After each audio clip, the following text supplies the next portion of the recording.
Assalamualaikum warahmatullahi wabarakatuh. Perkenalkan, saya Niken Ayu Lestari, NIM 21153710058. Di sini saya akan menjelaskan cara mengisi buku KIA. Buku KIA bagian ibu kali ini pada halaman sampul, yaitu di sini ada nama ibu, kemudian nik ibu. Nomor buku bisa disesuaikan masing-masing tempat, bisa di puskesmas ataupun klinik. Kemudian dikeluarkan tanggal. Itu maksudnya adalah dikeluarkan tanggal berapa ketika mengeluarkan buku ini kepada ibunya. Kemudian kabupaten, kota mana, provinsi dari mana, kemudian fasilitas kesehatan bisa dari puskesmas ataupun rumah sakit.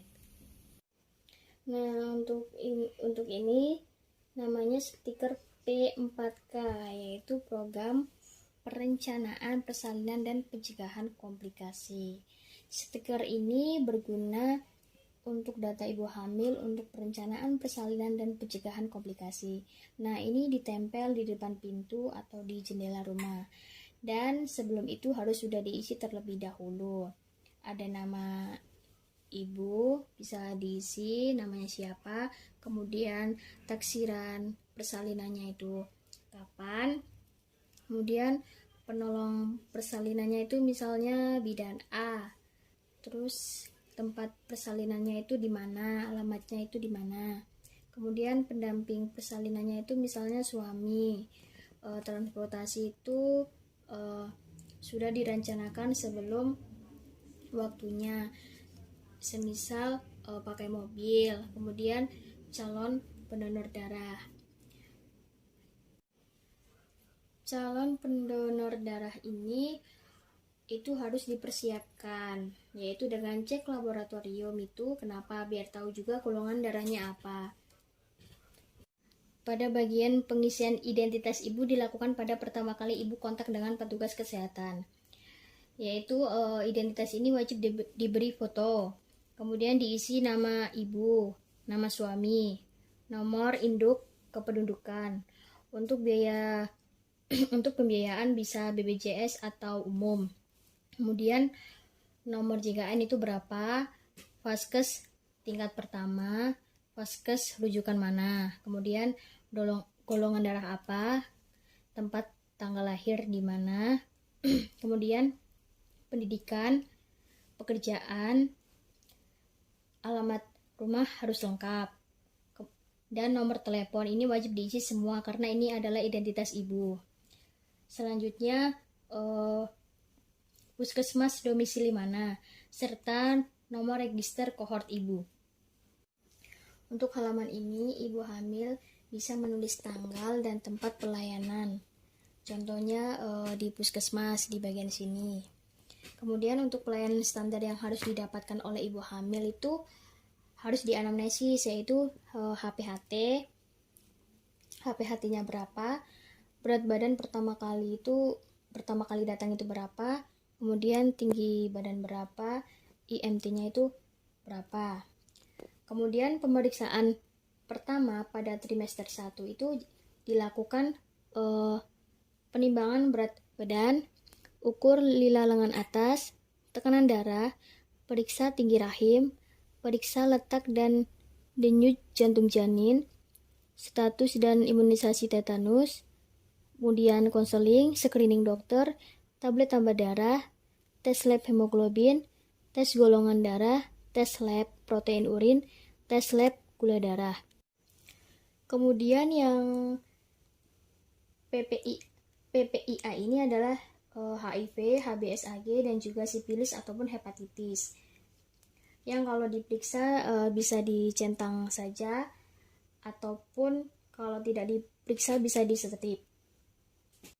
Kemudian pada periksa ke trimester kedua ini, yaitu bisa periksa ke dokter, karena saat ini standarnya ibu hamil bukan K4 tapi K6. Jadi pemeriksaan pada trimester pertama yaitu 1 kali di bidan dan 1 kali itu di dokter. Kemudian trimester kedua itu bisa di bidan, dan trimester ketiga itu salah satunya itu wajib ke dokter.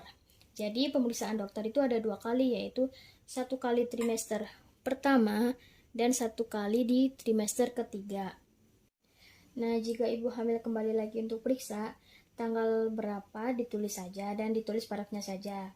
Kemudian nanti ini jika ibu sudah bersalin dan menyusui. Untuk halaman ini bisa diisi dengan nama ibunya, kemudian usia kehamilannya. Selanjutnya, untuk tanda ini bisa diberi tanda centang pada setiap kotak bila sudah meminum tablet tambah darah. Untuk halaman ini wajib diisi namanya siapa, kemudian penolong persalinannya itu siapa, jenis kendaraan, kemudian ingin melakukan kontrasepsi itu bisa milih jenisnya itu apa aja. Ini harus sudah diisi saat anamnesa pertama kali ataupun maksimal usia 9 bulan itu harus sudah terisi. Kemudian tanda tangan keluarga, tanda tangan ibu hamil, dan tanda tangan dokter. Untuk halaman ini wajib diisi dokter ya, bidan tidak boleh mengisi. Jadi di sini ini wajib diisi oleh dokter.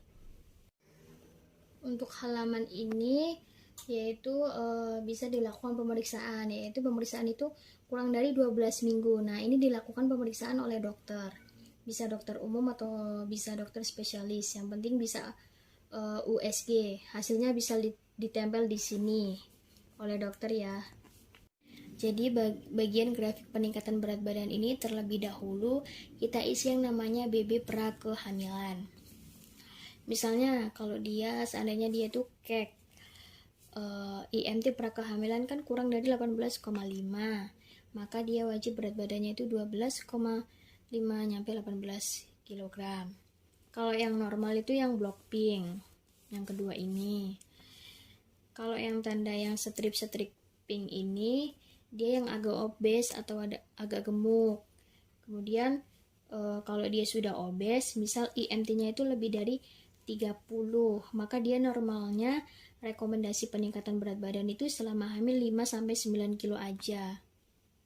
Untuk halaman ini yaitu grafik evaluasi kehamilan. Ini diisi oleh bidan dan diisi pada saat TFU-nya itu sudah terlihat ya, mulai dari 12 minggu ke atas. Jadi kalau belum 12 minggu mungkin di catatan bidan tersendiri saja ya. Karena di sini grafiknya cuma mulai dari 12 minggu, untuk ditulis target kenaikan berat badannya itu berapa.